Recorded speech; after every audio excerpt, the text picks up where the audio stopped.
Hey guys, it's Pooch here, and with me I have my lovely wife.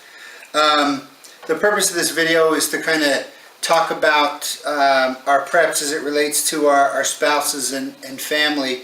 As we were out to dinner on Friday night, we had some discussion about prepping, and I thought it would be important to get a spouse's perspective. I don't see a lot of videos with discussions with spouses as it's specific to prepping. So I put a list of 6 questions together that I wanted to get my wife's input on.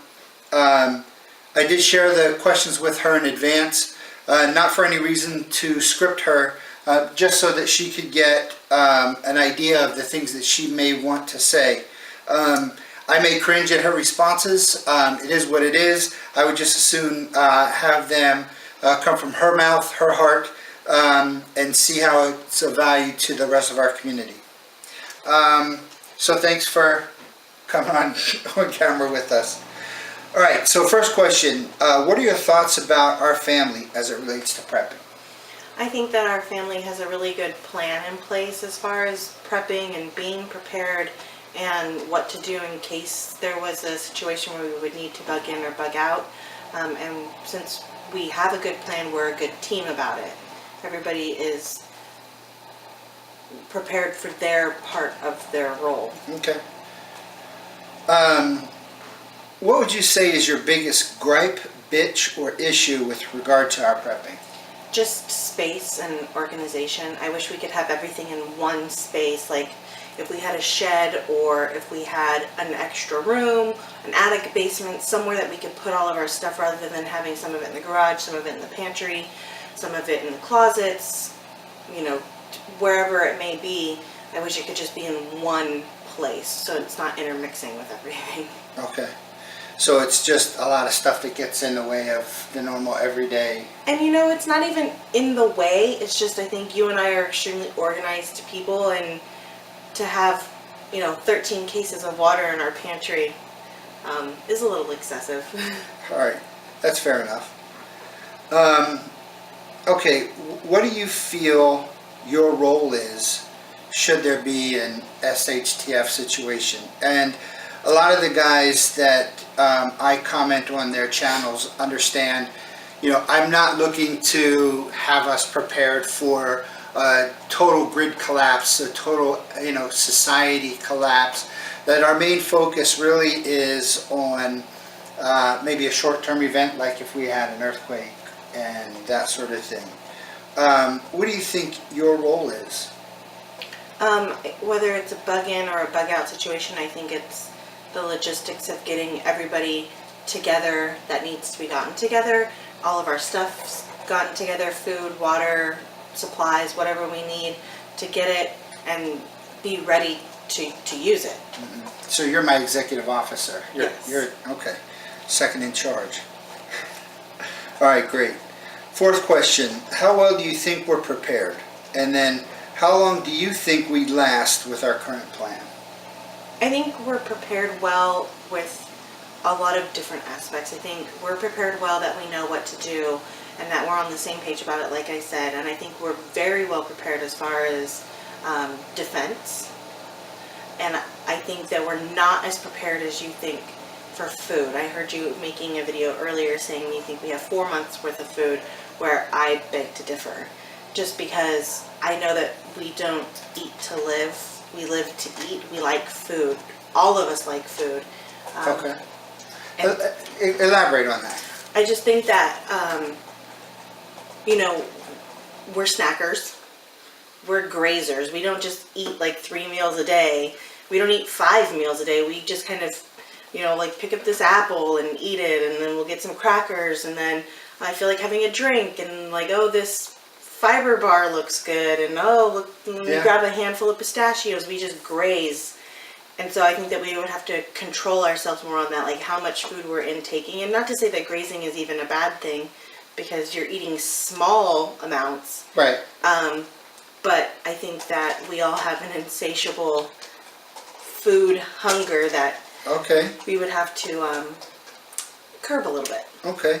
So what my wife's referring to is I did a video response to General S. Lee a little bit earlier on long-term food storage, and 20 cases of MREs came out to about 53 days worth of food. Stuff, including with our pantry, I thought we may be able to pull out to 120 days, 4 months.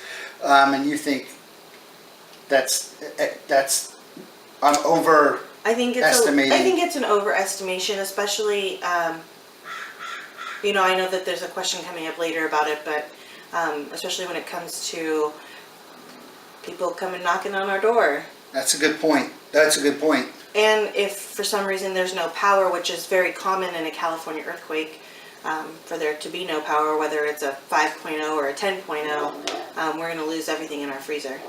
Okay, that's fair, and I'm glad that you shared it. It's certainly not what I want to hear, but I think it's something that for the folks that may be watching to really understand. You know, the guys there thinking, oh, you know, we got this much food, and the person that prepares it on a regular is probably the one that's better to talk about what the realistic turnaround time is. Okay. So what do you think our strengths are and our weaknesses are as it relates to prepping? Our strengths are definitely that we're a team. The three of us, me, you, and our son, are a team. We understand where each other are coming from when it comes to a preparedness situation, and we're all on board with each other. We all have our own strengths that we bring to the table, and we all can compensate for each other's weaknesses. Okay. So what are those weaknesses? There's a couple of things. I think, Oh shit. well, I think that definitely right now I'm a weakness because of my pregnancy situation. So most folks probably don't know, but we're expecting, we have a son due here in about 3 weeks, 2-3 weeks? 2-3 weeks, yeah. Okay.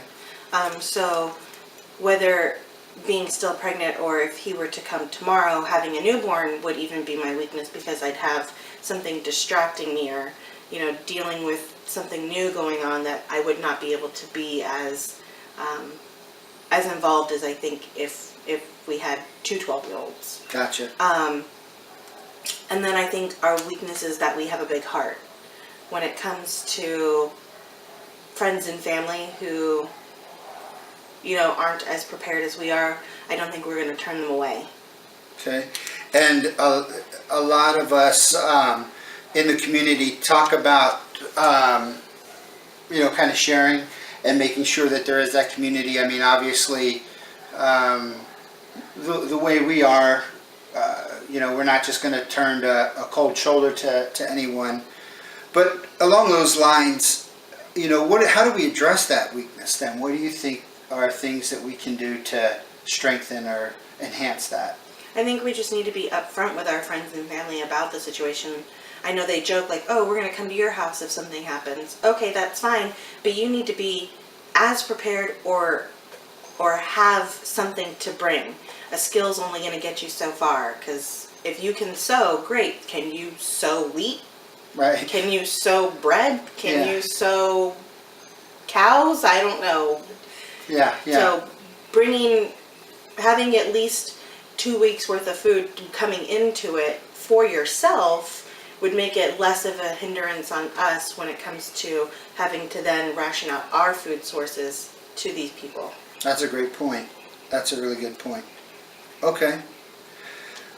The last question, do you have any thoughts to share with others and for their wives, their spouses regarding prepping? So that is like in a supportive nature. Like in my mind, I think you're totally on board. You don't really give me any static when it comes to, you know, we have to get this water and, you know, the water that we have in the pantry and stuff in the garage and all that. You know, there may be some guys or gals out there that have a spouse that's not as supportive. What are your thoughts on how they can get them involved and engaged? Well, I mean, I think that there's 2 types of women. Then there's the women who understand, and then there's the women who don't. There's always going to be the princess, and if you're married to a princess, I'm really sorry. But I would start by asking, why not? Why not be prepared? Why not have an extra 2 weeks worth of food? Why not have, 13 cases of water sitting around? Or 30 cases of water in our case. Why not have a plan?